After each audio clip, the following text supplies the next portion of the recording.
এ নিয়ে আরও জানাতে জাহাঙ্গীরনগর বিশ্ববিদ্যালয় থেকে যুক্ত হচ্ছেন সহকর্মী অপু ওয়াহাব। অপু, যেমনটি বলছিলাম, প্রশাসনিক ভবনে তালা ঝুলিয়েছেন শিক্ষার্থীরা। এই মুহূর্তে সেখানকার কি পরিস্থিতি দেখছেন?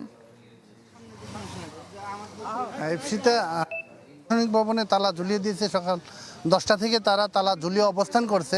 এর বাইরে কিন্তু বিশ্ববিদ্যালয়ে আপনি জানেন যে গতকালকে বিশ্ববিদ্যালয়ের উপাচার্য তার বাসভবনের কিন্তু আন্দোলনকারীরা অবস্থান নিয়েছিল, সেখানে তাকে ফ্যাসিস্ট বলে আখ্যায়িত করা হয়েছে। এর প্রতিবাদে কিন্তু তার যে নিজস্ব বিভাগ, দর্শন বিভাগের শিক্ষার্থীরা এই মুহূর্তে মানববন্ধন পালন করছে, প্রতিবাদ সমাবেশ করছে। এখানে আমরা শহীদ মিনারের পাদদেশে, আপনি হয়তো দেখছেন যে এখানে তারা মানববন্ধন কর্মসূচি পালন করে। আমরা একটু কথা বলতে চাই, আসলে তাদের বক্তব্যটাকে একটু শুনতে চাই। আপনি যদি একটু ছোট করে বলেন যে আসলে আপনাদের দাবিটা কি?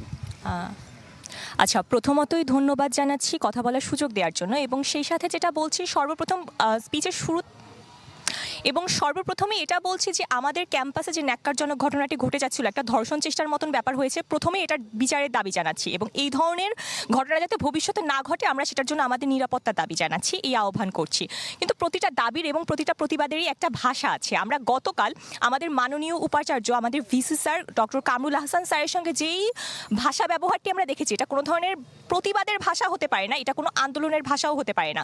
আমাদের ভিসি স্যার তিনি ফ্যাসিস্ট নন এবং তিনি আমাদের একজন শিক্ষকের সাথে, একটা প্রথম শ্রেণীর পাবলিক বিশ্ববিদ্যালয়ের শিক্ষার্থীর একজন মাননীয় উপাচার্যের সাথে বা তার একজন শিক্ষকের সাথে কিভাবে কথা বলতে হয় এটা হচ্ছে যে জানাটা অত্যন্ত জরুরি।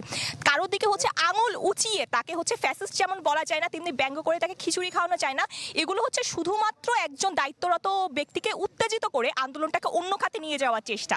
আমরা শুধুমাত্র বিচারটা চাই, আমাদের নিরাপদ ক্যাম্পাস চাই, কিন্তু আমরা এটাকে অন্য কোনো এজেন্ডা বাস্তবায়নের মাধ্যম হিসেবে চাই না। এবং আমাদের শিক্ষকের সঙ্গে যেই অপব্যবহারটা হয়েছে আমরা সেটার আসলে বিচার চাই এবং উক্ত ব্যক্তিকে এটার জন্য অবশ্যই ক্ষমা চাইতে হবে। ধন্যবাদ আপনাকে। সেটা শুনছিলেন আসলে শিক্ষার্থীরা এখানে, তাদের দর্শন বিভাগের শিক্ষার্থীরা তারা যেমনটি এখানে প্রতিবাদ জানাচ্ছে, অন্যদিকে কিন্তু আন্দোলনকারীরা, অর্থাৎ গত কয়েকদিন যাবত যে আন্দোলন করছে তারাও কিন্তু বিশ্ববিদ্যালয়ের প্রশাসনিক ভবনের সামনে অবস্থান নিয়ে তালা ঝুলিয়ে দিয়ে তারাও অবস্থান ধরে রেখেছে। তারা যেটি বলছিলেন যে 5 দিন হয়ে গেছে, 5 দিনের মধ্যে কেন গ্রেফতার হলো না, মোটামুটি গ্রেফতার কেন হলো না বা নিরাপদ ক্যাম্পাসের দাবিতে কিন্তু সবাই একমত।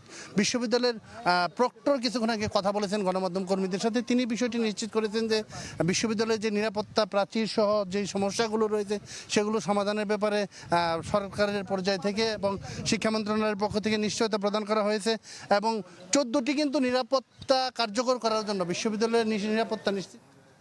ধন্যবাদ আপনাকে।